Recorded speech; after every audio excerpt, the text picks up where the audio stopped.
Energy Minister Chris Bowen is resisting calls to introduce nuclear energy and more always-on sources.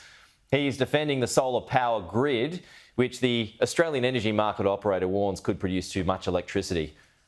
Yeah, after all of that, we'll get to that in a moment.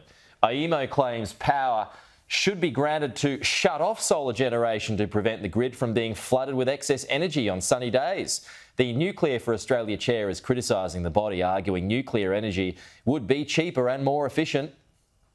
The laws of economics have been thrown out of the window in order to satisfy the planning of the so-called system plan ISP of AEMO, which is a work of fiction. I mean, Joseph Conrad would be proud of it, or some other author from the 18th century. But we are trying to live in this century where 40 countries, democratic countries around the world, are moving to nuclear. And we, as an apparently democratic country, have a ban. Matt Canavan, the National Senator, has got a view on this, as he does for many particular topics, like Tom Piotrowski does as well. Matt, it's good to see you this morning. So, look, let's start off with AEMO there, because for many years now, folks have been told to do their bit, invest in solar panels if they can. Now AEMO wants the power to shut it off because there's too much. Thoughts? Well, look, it just demonstrates, Peter, that there can be too much of a good thing. I've never been against solar power. The coalition's not against renewables, but you can have too much of a good thing. You need to have a balance in any system. And the problem we have in our system is there is too much solar power in the middle of the day now. There's an excess of it. So more coming onto the grid causes problems there to balance supply and demand. And there's another factor that doesn't get spoken about a lot. It's quite technical, but really, really important. Anybody that's sitting at home right now under a light probably doesn't notice the fact that it's actually flickering on and off. Your light is flickering on and off.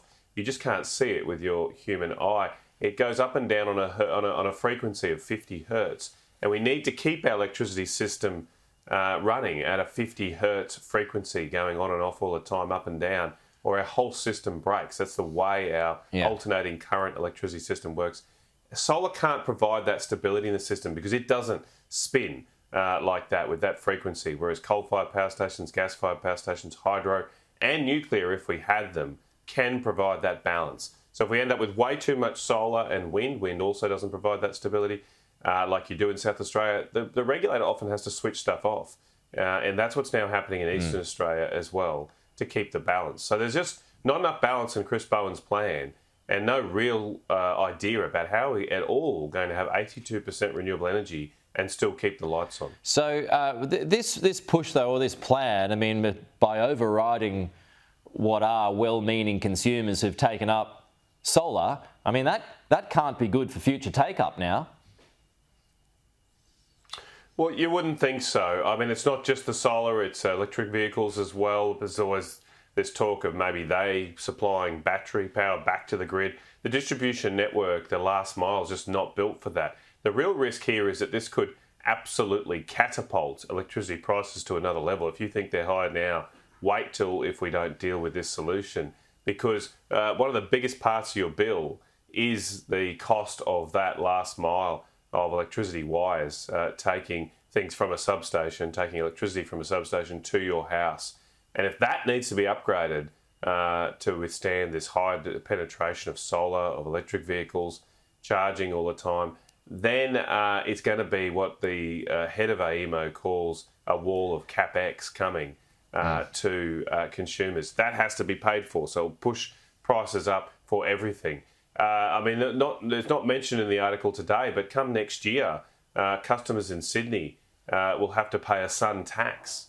They're actually going to charge you for putting solar power back into the grid to deal with this issue. And so, as you suggested earlier, I think a lot of people thought they were doing the right thing. They were going to get a discount in their bills. That's what they were promised. But now, because we haven't balanced the system, people might actually be taxed for the sun. That will be very perverse, of course. Sure. It'll be a shock to a lot of consumers, but that's what's coming down the road for everyone unless we get more balance in the system. Okay, well, watch out for that.